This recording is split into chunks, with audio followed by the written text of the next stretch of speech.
تم اور تمہاری زوجہ دونوں جنت میں سکونت اختیار کرو، سو جہاں سے تم دونوں چاہو کھایا کرو، اور بس اس درخت کے قریب مت جانا ورنہ تم دونوں حد سے تجاوز کرنے والوں میں سے ہو جاؤ گے۔ پھر شیطان نے دونوں کے دل میں وسوسہ ڈالا تاکہ ان کی شرمگاہیں جو ان کی نظروں سے پوشیدہ تھیں ان کے اوپر ظاہر کر دے، اور کہنے لگا، اے آدم و حوا، تمہارے رب نے تمہیں اس درخت کا پھل کھانے سے نہیں روکا مگر صرف اس لیے کہ اسے کھانے سے تم دونوں فرشتے بن جاؤ گے، یعنی علائق بشری سے پاک ہو جاؤ گے، یا تم دونوں اس میں ہمیشہ رہنے والے بن جاؤ گے، یعنی اس مقام قرب سے کبھی محروم نہیں کیے جاؤ گے۔ اور ان دونوں سے قسم کھا کر کہا کہ بے شک میں تمہارے خیر خواہوں میں سے ہوں۔ پس وہ فریب کے ذریعے دونوں کو درخت کا پھل کھانے تک اتار لایا۔ سو جب دونوں نے درخت کے پھل کو چکھ لیا تو دونوں کی شرمگاہیں ان کے لیے ظاہر ہو گئیں، اور دونوں اپنے بدن کے اوپر جنت کے پتے چپکانے لگے۔ تو ان کے رب نے انہیں ندا فرمائی کہ کیا میں نے تم دونوں کو اس درخت کے قریب جانے سے روکا نہ تھا، اور تم سے یہ نہ فرمایا تھا کہ بے شک شیطان تم دونوں کا کھلا دشمن ہے؟ دونوں نے عرض کیا، اے ہمارے رب، ہم نے اپنی جانوں پر زیادتی کی، اور اگر تو نے ہم کو نہ بخشا اور ہم پر رحم نہ فرمایا تو ہم یقیناً نقصان اٹھانے والوں میں سے ہو جائیں گے۔ ارشاد باری ہوا، تم سب نیچے اتر جاؤ، تم میں سے بعض کے دشمن ہیں، اور تمہارے لیے زمین میں معین مدت تک جائے سکونت اور متاع حیات مقرر کر دیے گئے ہیں۔ گویا تمہیں زمین میں قیام و معاش کے دو بنیادی حق دے کر اتارا جا رہا ہے، اس پر اپنا نظام زندگی استوار کرنا۔ ارشاد فرمایا، تم اسی زمین میں زندگی گزارو گے اور اسی میں مرو گے، اور قیامت کے روز اسی میں سے نکالے جاؤ گے۔ اے اولاد آدم، بے شک ہم نے تمہارے لیے ایسا لباس اتارا ہے جو تمہاری شرمگاہوں کو چھپائے اور تمہیں زینت بخشے، اور اس ظاہری لباس کے ساتھ ایک باطنی لباس بھی اتارا ہے، اور وہی تقوی کا لباس ہی بہتر ہے۔ یہ ظاہر و باطن کے لباس سب اللہ کی نشانیاں ہیں تاکہ وہ نصیحت قبول کریں۔ اے اولاد آدم، کہیں تمہیں شیطان فتنے میں نہ ڈال دے، جس طرح اس نے تمہارے ماں باپ کو جنت سے نکال دیا، ان سے ان کا لباس اتروا دیا تاکہ انہیں ان کی شرمگاہ دکھا دے۔ بے شک وہ خود اور اس کا قبیلہ تمہیں ایسی جگہوں سے دیکھتا رہتا ہے جہاں سے تم انہیں نہیں دیکھ سکتے۔ بے شک ہم نے شیطانوں کو ایسے لوگوں کا دوست بنا دیا ہے جو ایمان نہیں رکھتے،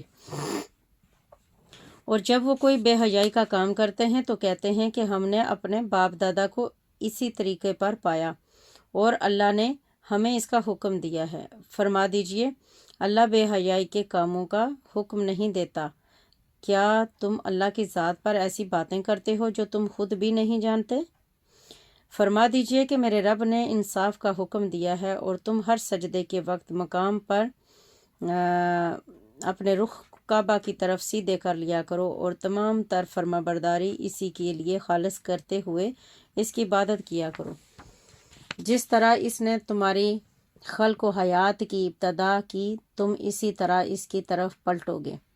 ایک گروہ کو اس نے ہدایت فرمائی اور ایک گروہ پر اس کے اپنے کسب و عمل کے نتیجے میں گمراہی ثابت ہو گئی۔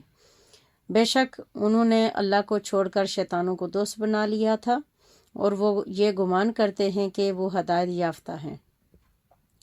اے اولاد آدم، تم ہر نماز کے وقت اپنا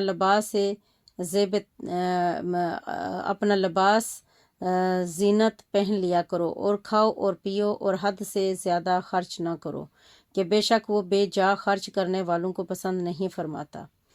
فرما دیجئے، اللہ کی اس زینت و آرائش کو کس نے حرام کیا ہے جو اس نے اپنے بندوں کے لیے پیدا فرمائی ہے، اور کھانے کی پاک ستھری چیزوں کو بھی کس نے حرام کیا ہے؟ فرما دیجئے کہ یہ سب نعمتیں جو اہل ایمان کی دنیا کی زندگی میں بالعموم روا ہیں، قیامت کے دن بالخصوص انہی کے لیے ہوں گی۔ اس طرح ہم جاننے والوں کے لیے آیتیں تفصیل سے بیان کرتے ہیں۔ فرما دیجئے کہ میرے رب نے تو صرف بے حیائی کی باتوں کو حرام کیا ہے جو ان میں سے ظاہر ہوں اور جو پوشیدہ ہوں، سب کو، اور گناہ کو اور ناحق زیادتی کو، اور اس بات کو کہ تم اللہ کا شریک ٹھہراؤ جس کی اس نے کوئی سند نہیں اتاری، اور مزید یہ کہ تم اللہ کی ذات پر ایسی باتیں کہو جو تم خود بھی نہیں جانتے، اور ہر گروہ کے لیے ایک میعاد مقرر ہے، پھر جب ان کا مقرر وقت آ جاتا ہے تو وہ ایک گھڑی بھی پیچھے نہیں ہٹ سکتے اور نہ آگے بڑھ سکتے ہیں۔ اے اولاد آدم، اگر تمہارے پاس تم میں سے رسول آئیں جو تم پر میری آیتیں بیان کریں، پس جو پرہیزگار بن گیا اور اس نے اپنی اصلاح کر لی تو ان پر نہ کوئی خوف ہوگا اور نہ ہی وہ رنجیدہ ہوں گے۔ اور جن لوگوں نے ہماری آیتوں کو جھٹلایا اور ان پر ایمان لانے سے سرکشی کی، وہی اہل جہنم ہیں، وہ اس میں ہمیشہ رہنے والے ہیں۔ پھر اس شخص سے زیادہ ظالم کون ہو سکتا ہے جو اللہ پر جھوٹا بہتان باندھے یا اس کی آیتوں کو جھٹلائے؟ ان لوگوں کو ان کا وہ حصہ پہنچ جائے گا جو نوشتہ کتاب ہے، یہاں تک کہ جب ان کے پاس ہمارے بھیجے ہوئے فرشتے آئیں گے کہ ان کی روحیں قبض کر لیں، تو ان سے کہیں گے کہ اب وہ جھوٹے معبود کہاں ہیں جن کی تم اللہ کے سوا عبادت کرتے تھے؟ وہ جواباً کہیں گے کہ وہ ہم سے گم ہو گئے، یعنی اب کہاں نظر آتے ہیں، اور وہ اپنی جانوں کے خلاف خود ہی گواہی دیں گے کہ بے شک وہ کافر تھے۔ صدق اللہ العظیم۔